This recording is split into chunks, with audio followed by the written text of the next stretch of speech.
Bonsoir, ravi de vous retrouver. Soyez les bienvenus. Place à l'info régionale avec à la une ce soir la menace d'une épidémie de dengue. L'Agence régionale de santé lance l'alerte face à la hausse des infections. L'ARS appelle à la vigilance. L'augmentation des cas semble s'accélérer ces derniers mois. Le préfet durcit les sanctions en matière de délinquance routière. Les durées de suspension de permis en cas d'infraction sont revues à la hausse. La décision concerne les excès de vitesse notamment et les conduites sous alcoolémie. Les professionnels de la production de fruits et légumes font entendre leur voix et dénoncent un manque d'accompagnement et d'aide. L'Iguaflore a adressé un courrier au gouvernement. L'Inde, invitée du festival du Gros Ka, quand la tradition du tambour croise la vina, l'instrument traditionnel indien. Raghunath Manet, célèbre musicien et danseur originaire de Pondichéry, a offert une soirée haute en couleurs au MACT hier soir. Attention, on enregistre donc une recrudescence des cas de dengue. La maladie est transmise, vous le savez, par le moustique Aedes aegypti et plus de 425 cas ont été relevés depuis le mois de janvier. L'Agence régionale de santé rappelle les gestes de prévention pour limiter la propagation des foyers. Lydia Quérin avec Ludovic Quédu. Comme tous les matins, il effectue sa ronde. Pascal traque sans relâche la moindre flaque stagnante. Dans son viseur, le moustique porteur de la dengue. La pour éviter les larves de moustiques. Parce que, comme on dit, prévenir vaut mieux que guérir. Depuis quelque temps, le virus de la dengue circule activement sur l'archipel. Plus de 425 cas ont été enregistrés depuis janvier dernier par les autorités sanitaires. Et c'est selon leurs estimations bien davantage. Nous procédons à l'élimination des gîtes larvaires, donc on interdit les vases à fleurs avec de l'eau, donc on préconise que ce soit remplacé par du sable et on fait une inspection du cimetière tous les jours pour pouvoir localiser les zones qui pourraient être impactées et y remédier. Mais alors, comment expliquer cette recrudescence des cas de dengue ? La saison cyclonique et le flux des voyageurs sont autant de facteurs, mais pas que. Alors, concernant le sérotype, on va dire qu'il y a 4 sérotypes. Et effectivement, en fonction des sérotypes que l'on a pu avoir, on a une immunité. Une fois qu'on l'a attrapé, ce sérotype, on ne pourra pas le revoir. Sauf que, quand on a une population qui n'a pas été nombreuse à attraper ce sérotype, on a tout le reste de la population qui est qui va potentiellement pouvoir être malade. Pour se prémunir du virus, il faut contrôler et éliminer régulièrement tous les lieux de reproduction des moustiques, gouttières, plantes et coupelles. Se protéger des piqûres avec des moustiquaires et le port de vêtements longs.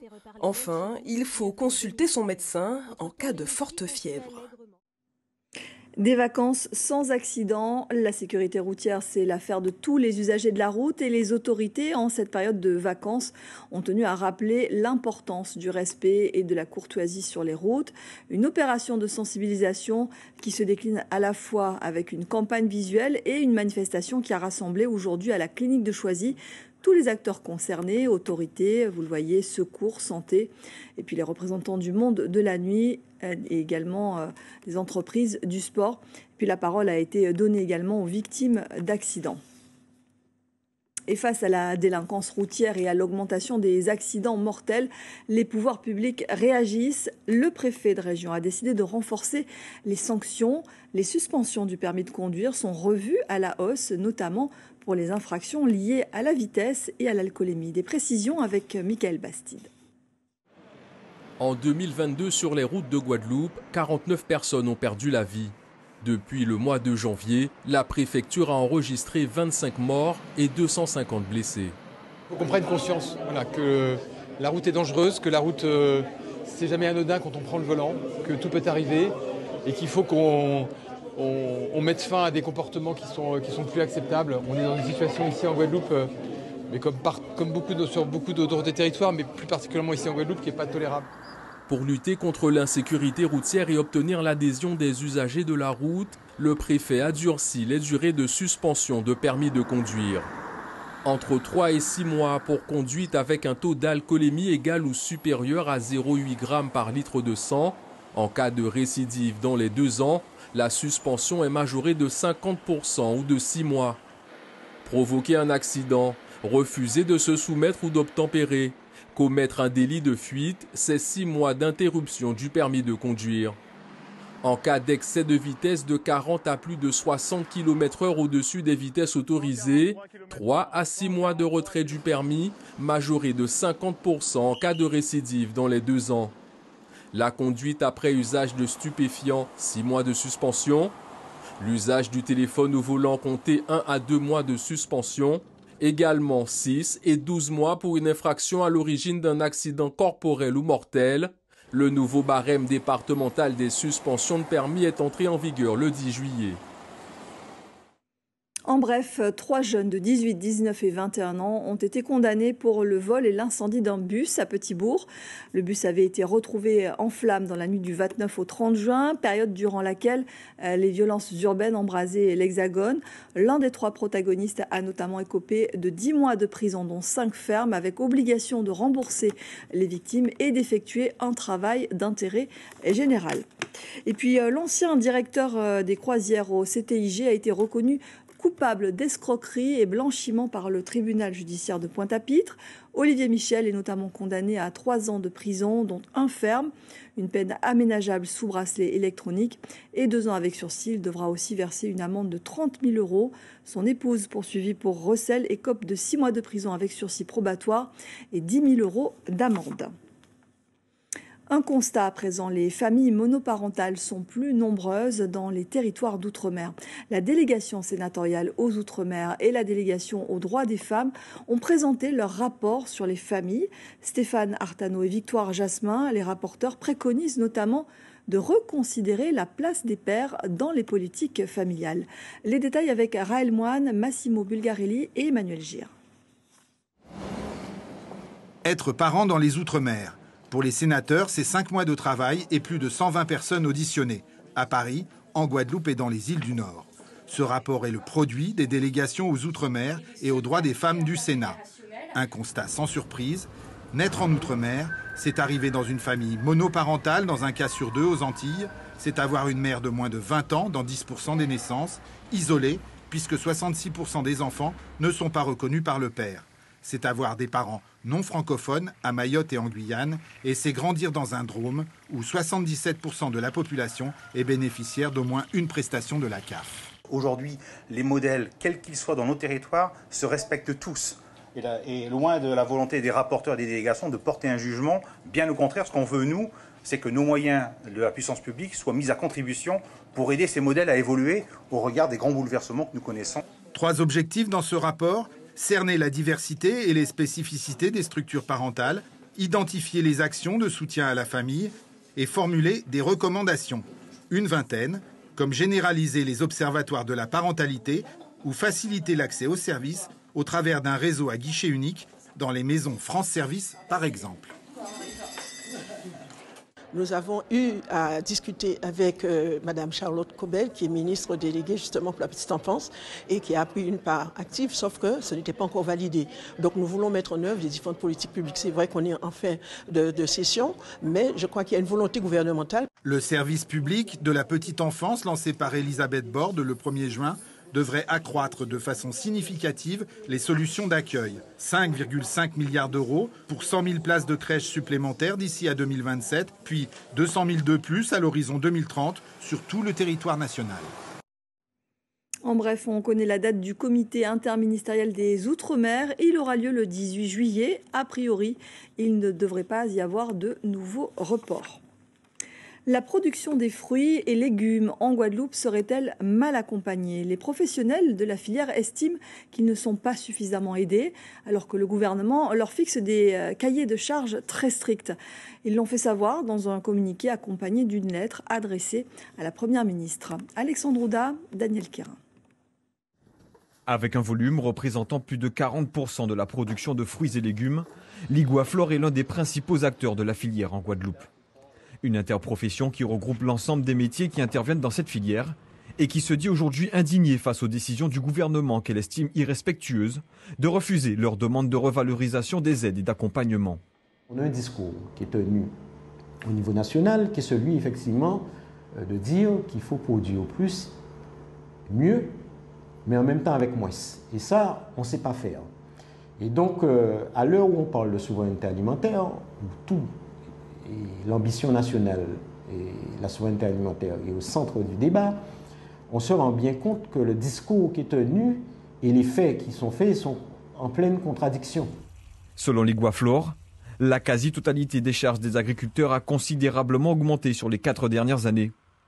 C'est le cas notamment de l'eau consacrée à l'irrigation et du prix des engrais qui a explosé après la guerre en Ukraine. À cela s'ajoute une augmentation de 15% du coût de la main-d'œuvre. Résultat, certains producteurs de fruits et légumes se retrouvent aujourd'hui étranglés par les dépenses.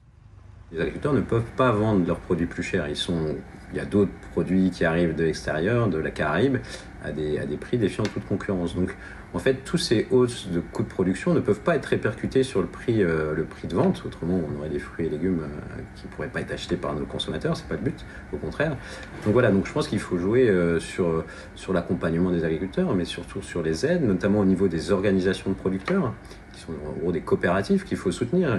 Comme n'importe quelle entreprise, ont besoin d'argent pour investir et développer la production. L'Iguaflor espère donc se faire entendre en amont du comité national du POSEI de ce mois-ci, qui portera sur l'établissement des budgets alloués aux aides agricoles. Quelques chiffres pour être complet. La filière de fruits et légumes est organisée au sein de l'Iguaflor qui compte 4 structures de producteurs. Celles-ci produisent 10 000 tonnes de fruits et légumes par an avec un objectif d'ici 2030 de 30 000 tonnes. Tourisme à présent, la fréquentation hôtelière retrouve son niveau de 2019, celui d'avant crise sanitaire. C'est ce qui ressort de la dernière étude de l'INSEE. Un établissement du Gosier nous a ouvert ses portes et bien que nous soyons en basse saison, les prévisions sont plutôt optimistes. Voyez le reportage de Mickaël Bastide et Ronnie Maletti. Premier arrêt, distillerie de Rome, on ira ensuite au jardin botanique, déjeuner, la réserve Cousteau et on retournera par la route de la Traversière. Ces touristes français ont choisi leur excursion. Ils séjourneront une douzaine de jours dans cet hôtel au Gosier. Entre la Guadeloupe et la Martinique. Et finalement, tout le monde a préféré, tout le monde me conseillait la Guadeloupe et du coup, on est là. Sur un an, les hôtels de la Guadeloupe ont enregistré 416 500 nuitées, soit une augmentation de 34% par rapport au premier trimestre 2022. Oui, il y a un engouement pour la Guadeloupe. Les clients veulent venir en Guadeloupe. On a beaucoup de clients qui viennent pour la première fois. Et énormément de clients qui sont des clients repeaters qui viennent régulièrement. Une fois qu'on est venu en Guadeloupe une fois, on revient toujours. La haute saison touristique débute habituellement vers la mi-décembre. L'effet Route du Rhum destination Guadeloupe a permis de booster la fréquentation hôtelière. Là, ça a commencé dès novembre avec la Route du Rhum et depuis, on n'a pas arrêté jusqu'à mai. L'étude menée au premier trimestre par l'INSEE précise que les séjours des visiteurs en provenance de l'Hexagone progressent de 25%.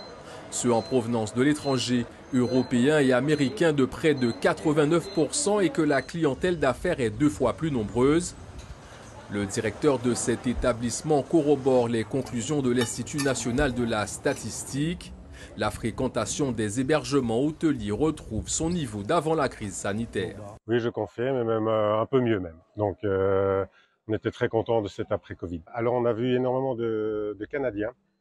Et effectivement, les lignes qui ont repris ont fait que une clientèle moins américaine mais beaucoup plus canadienne sont venues fréquenter nos belles îles.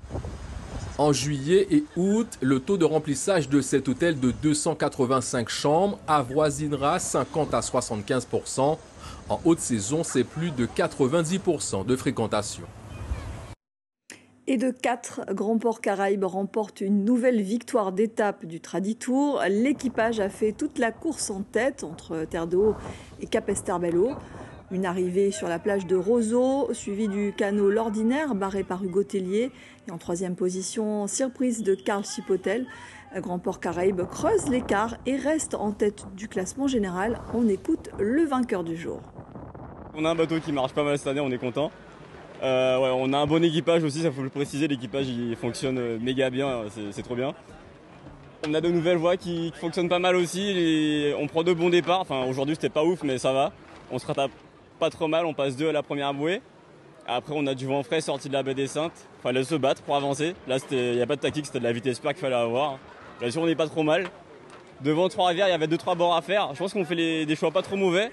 On accroît un peu notre avance et après c'était une ligne droite jusqu'au dernier bouée devant Capesterre. Je ne sais pas si on a un vrai leader, ce qui est sûr c'est qu'on accroît notre avance, donc ce qui est toujours confortable à prendre. Mais ça ne veut pas dire que c'est joué. Demain, il va falloir cravacher comme d'habitude pour essayer de toujours gagner des courses ou au moins faire des podiums et être devant nos adversaires principaux. Et si vous voulez revivre ce Traditour, cette étape du jour, bien sûr, ne manquez pas carnet de bord juste après ce journal. Cela faisait 5 ans en tout cas que la course boudait les Saintes. Hier, lors de la 5e étape, on peut dire que l'engouement était au rendez-vous. L'occasion de s'intéresser à la relation qu'entretiennent les Saintois à la mer et à la voile plus particulièrement. C'est un reportage de Yael Selboz et Livan Seprika. Nous allons des tout petites îles. Alors, nous, automatiquement, nous sommes des gens qui ont une proximité vers la mer là. Nous grandissons dans la mer là. Nous n'avons pas besoin d'apprendre à nous nager. Nous avons grandi dans la mer là, nous avons appris à nager tout seul. Par exemple, moi, mon grand-père était pêcheur, mon père est pêcheur, tous mes tontons sont pêcheurs. Je pense que nous, Saintois, on est intimement liés à la mer car on a tous de la famille pêcheur.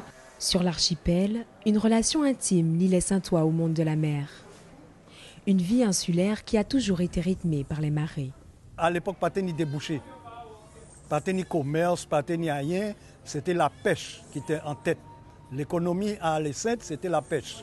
Alors, les enfants, étant donné qu'ils ont grandi en la mer là, et automatiquement, ils ont qu'à apprendre la pêche. Moi-même en fait. Des pêcheurs, des Saintoises, tapissent jusqu'au mur de la pharmacie de Terre-de-Haut.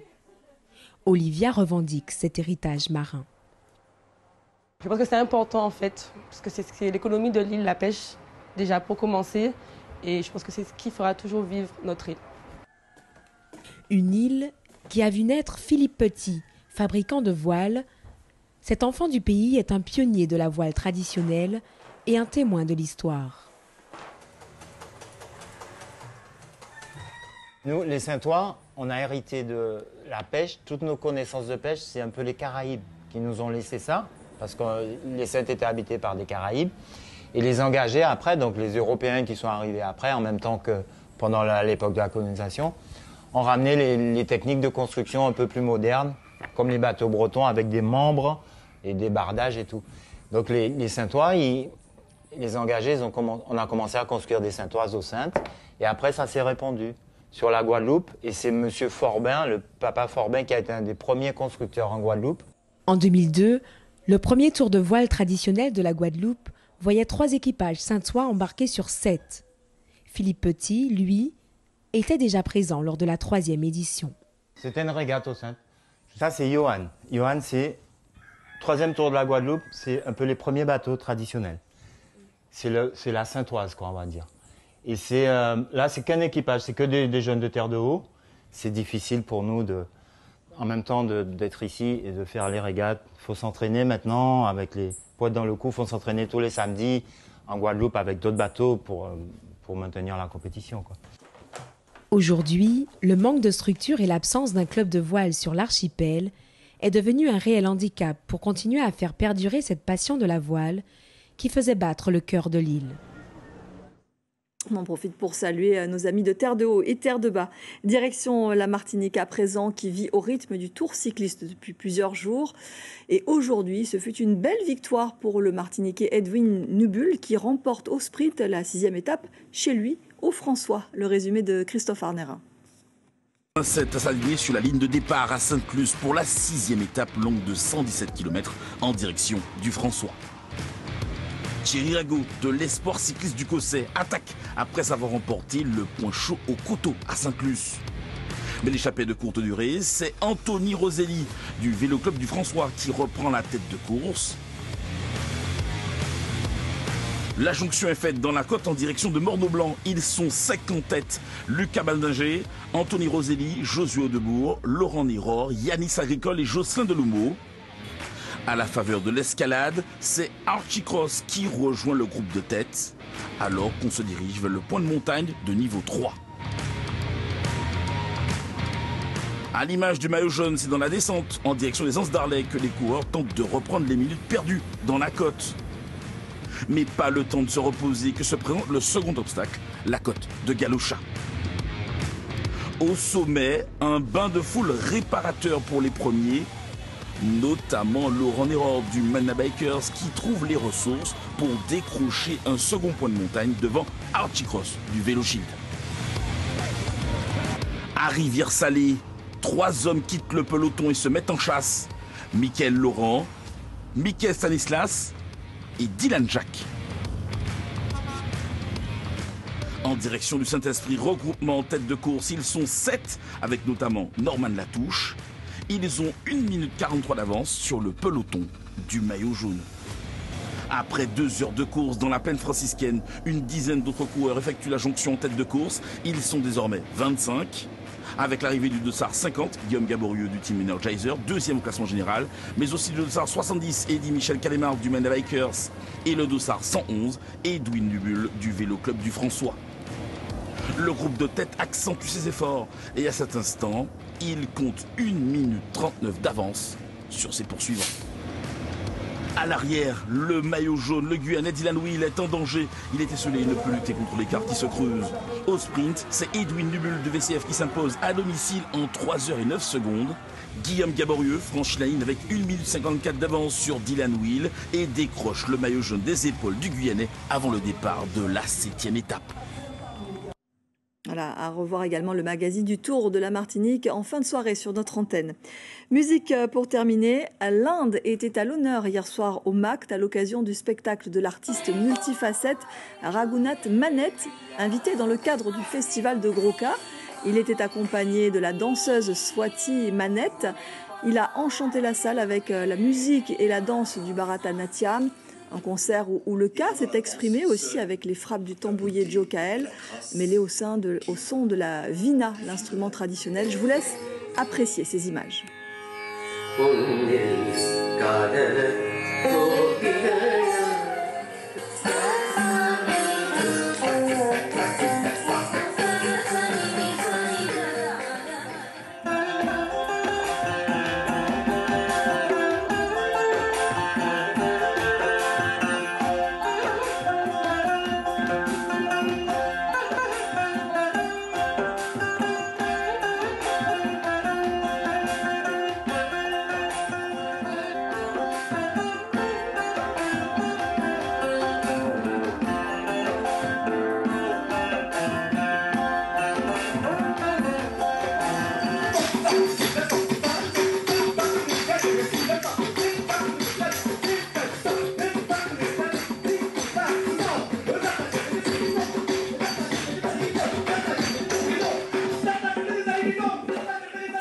Voilà, on se laisse facilement prendre par cette musique envoûtante, une belle programmation du Festival du Groka.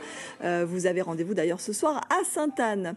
Voilà, avant de se quitter, je vous rappelle l'une des principales informations de ce journal, c'est la menace d'une épidémie de dengue en Guadeloupe. L'Agence régionale de santé alerte face à la hausse des infections.